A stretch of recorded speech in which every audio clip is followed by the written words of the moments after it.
నేను చాలా మందిని గమనిస్తున్నాను. డిగ్రీ వరకు చదివారు, పీజీ వరకు చదివారు, కానీ వాళ్ళు మానసికంగా చురుగ్గా లేరండి. నిరాశగా, ఏదో కేజీ బొంగారు పోయినట్టుగా, ఏదో ఎవరో చనిపోయినట్టుగా బాధగా, విచారంగా ఉంటారు. కమ్యూనికేషన్లో నిరుత్సాహంగా ఉంటారు. డియర్ ఫ్రెండ్స్, చురుగ్గా మారడానికి ABCDEFGలు మీరు ఫాలో అవ్వండి. మీరు చురుగ్గా మారాలి.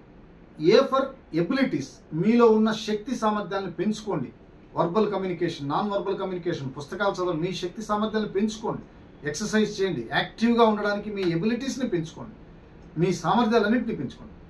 బీ ఫర్ బాడీ లాంగ్వేజ్, స్మైల్ కనిపించాలా, వర్బల్ కమ్యూనికేషన్ ఉండాలా, నాన్ వర్బల్ ఉండాలా, ఎక్స్ప్రెషన్ ఉండాలా, ఐ మూమెంట్స్ ఉండాలా, హ్యాండ్ మూమెంట్స్ ఉండాలా, నాట్స్ ఉండాలా.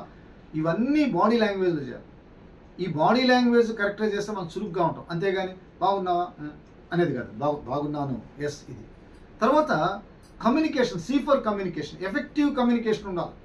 పరిస్థితిని బట్టి హ్యామ్స్, అప్ అండ్ డౌన్స్ ఇవన్నీ జరగాలి. ఇవన్నీ చేస్తున్నప్పుడు కమ్యూనికేషన్ అద్భుతంగా ఉంటుంది. ఐ కాంటాక్ట్ చేయండి. ఇక D for decision and daring, decision తీసుకోండి, నిర్ణయాలు తీసుకోండి. ఇంకా పిరికోడ్లాగా ప్రతిదానికి 30 సంవత్సరాల వయసు వచ్చినా, 30 సంవత్సరాల వయసు ఇంకా మా అమ్మ చెప్తే నేను వింటాను ఏందండి. కొన్ని నిర్ణయాలు నువ్వు స్వతంత్రంగా తీసుకోవాలి. అదేవిధంగా డేరింగ్, ధైర్యంగా ఉండాలి. ఏమవుతుంది ఎదుర్కొంటానని డేరింగ్ ఉండాలి.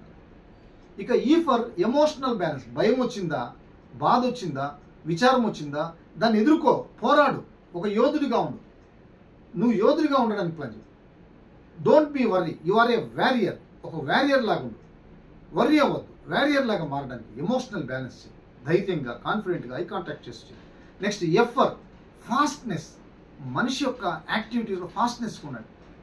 ఈ విధంగా చురుగ్గా తయారవ్వండి. నెక్స్ట్ ఫోకస్డ్గా ఉండండి. ఇక జీ ఫర్ గోల్స్, ప్రతి ఒక్కడు ఒక గోల్ పెట్టుకోండి. ఎస్, నేను ఇది చేయాలి, ఈరోజు ఇది చేయాలి, ఈ నెలలో ఇది చేయాలి, నా జీవితంలో. ఇలా మీరు చేస్తున్నప్పుడు ABCDEFGల ద్వారా 100% మీరు ప్రాక్టీస్ చేయండి. 21 రోజుల తర్వాత మీరు చురుగ్గా మారతారు. ఆ విధంగా చురుగ్గా మారాలంటే సోమరితనము, నిర్లక్ష్యము, అదేవిధంగా వాయిదా వేసే తత్వాన్ని పూర్తిగా తీసివేసి చురుగ్గా మారతారని ఆశిస్తూ థ్యాంక్ యూ.